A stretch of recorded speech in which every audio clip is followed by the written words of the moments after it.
தாங்கள் பேரவைத் தலைவராக ஒருமனதாக தேர்ந்தெடுக்கப்பட்டுள்ளீர்கள். தங்களை இந்த ஆசனத்தில் மாண்புமிகு பேரவை முன்னவரும் எதிர்க்கட்சி தலைவரும் தங்களுடைய கரங்களை பிடித்து அழைத்து சென்று அமர வைத்தார்கள். இந்த சம்பிரதாயம் எப்படி வந்தது என்று சொன்னால் சுவாரஸ்யமாக இருக்கும். பெரிய வரலாறு சம்பவத்தில் உள்ளது. இங்கிலாந்து நாட்டில் உள்ள பாராளுமன்ற நடைமுறைகளை போன்றதே நம்முடைய பாராளுமன்ற நடைமுறைகளும். மன்னராட்சி இருந்த காலத்திலேயே அங்க பாராளுமன்றம் இயங்கியுள்ளது. அக்காலத்தில் அனைத்து அதிகாரங்களையும் பெற்ற மன்னரும் இருந்தார், பாராளுமன்றமும் இயங்கியது. அங்கே மன்னர் ஒரு பணியை செய்ய வேண்டும் என்று விரும்புவார். பாராளுமன்றம் அவருடைய விருப்பத்தை பெரும்பாலும் நிராகரிக்கும். மன்னர் விரும்பிய காரியத்தை பாராளுமன்றம் நிராகரித்து விட்டது என்கிற செய்தியை மன்னருக்கு சொல்ல வேண்டியவர் பாராளுமன்ற தலைவர், ஸ்பீக்கர் என்பார்கள். பாராளுமன்றத்தின் கருத்தை மன்னரிடம் சொல்ல வேண்டியவர் ஸ்பீக்கர். அதற்கு துணிவு வேண்டும். சில பணிகளை செய்வதற்குத்தான் பாராளுமன்றத்தின் அனுமதி வேண்டுமே தவிர அந்த ராஜ்யத்தில் உள்ள எந்த பிரஜைக்கும் மரண தண்டனை விதிக்கும் அதிகாரம் மன்னருக்கு உண்டு. தான் விரும்பியதை பாராளுமன்றம் நிராகரித்து விட்டது என்று சொல்லும் ஸ்பீக்கருக்கு மரண தண்டனை விதிக்கும்படி ஆணையிடுவார். தலையை வெட்டி விடுங்கள் என்று ஆணையிடுவார்கள். இது பலமுறை நடந்ததால் யாருமே இந்த ஸ்பீக்கர் பதவிக்கு வர விரும்ப மாட்டார்கள்.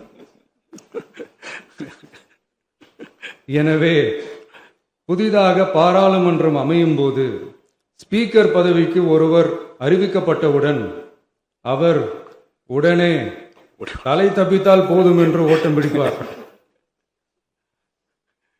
அணை முன்னவரும் எதிர்க்கட்சி தலைவரும் அவரை தடுத்து நிறுத்தி அவர் கைகளை பிடித்து இழுத்து வந்த ஆசனத்தில் அமர வைப்பார்கள். இதுதான் அந்த காலத்தில் இருந்து வந்த மரபு. ஜனநாயக முறை ஏற்பட்ட பிறகும் இம்மரபு தொடர்கிறது. நிச்சயமாக தமிழக வெற்றிக் கழக உறுப்பினர்கள் அனைவருமே உங்களுக்கு உதவிகரமாகவே இருப்பார்கள் என்கிற வாக்குறுதியை இந்நேரத்தில் அளிக்க விரும்புகிறேன். பேரவையின் மாண்பையும் கண்ணியத்தையும் பேரவை உறுப்பினர்களின் கண்ணியத்தையும் காக்க வேண்டிய பொறுப்பை உங்களிடத்தில் ஒப்படைத்திருக்கிறார்கள். மாண்புமிகு பேரவைத் தலைவர் அவர்களே, மக்களே மக்களுக்காக, மக்களால் நடத்தும் ஆட்சி மக்களாட்சி என்றார் அமெரிக்க முன்னாள் குடியரசுத் தலைவர் திரு ஆப்ரஹாம் லிங்கன். இன்றைக்கு அமைந்துள்ள மக்களாட்சி மலர்வதற்கு மக்களிடம் உள்ள பெரும் எதிர்பார்ப்பு, அவர்களுடைய எதிர்பார்ப்புகளை இப்பேரவையின் கவனத்திற்கு கொண்டு வந்து அதனை செயல்படுத்துவதற்கான திட்டங்களை, சட்டங்களை அமல்படுத்த வேண்டிய பொறுப்பு இப்பேரவைக்கு உள்ளது. அதிகமான மக்கள் அதிக நன்மைகளை இந்த ஆட்சி காலத்தில் நன்மை பெற்றுள்ளார்கள் என்கிற வகையில் நம்முடைய செயல்பாடுகள் அமைய வேண்டும். இங்கே அனைவரும் சமம்.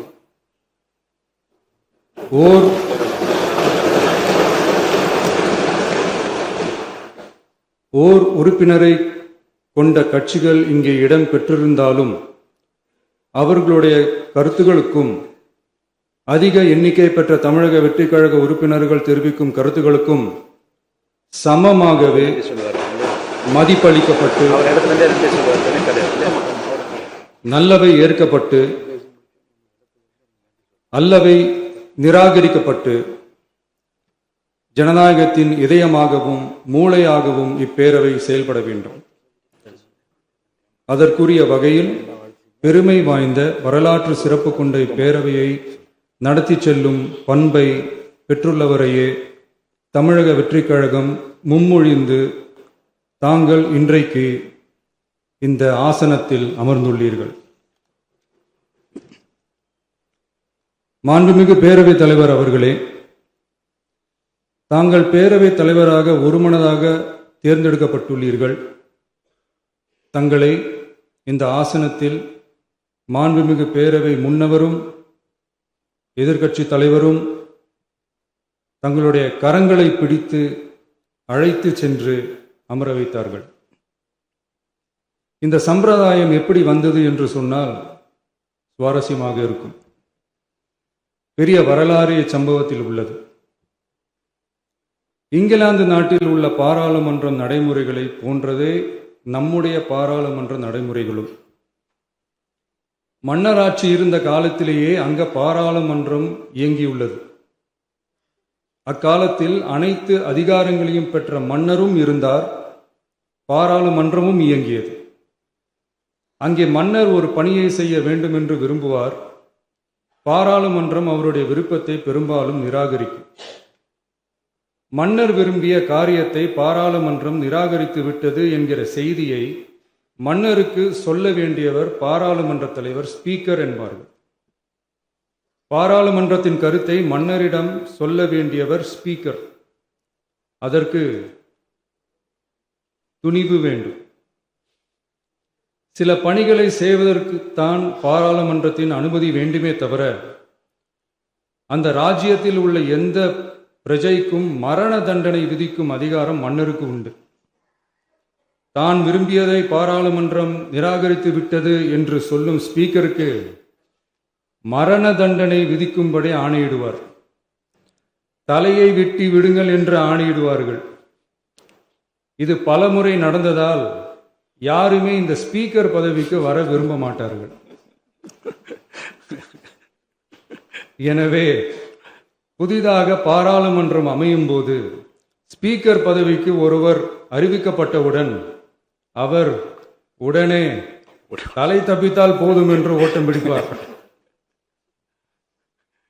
அணை முன்னவரும் எதிர்க்கட்சி தலைவரும் அவரை தடுத்து நிறுத்தி அவர் கைகளை பிடித்து இழுத்து வந்த ஆசனத்தில் அமர வைப்பார்கள்.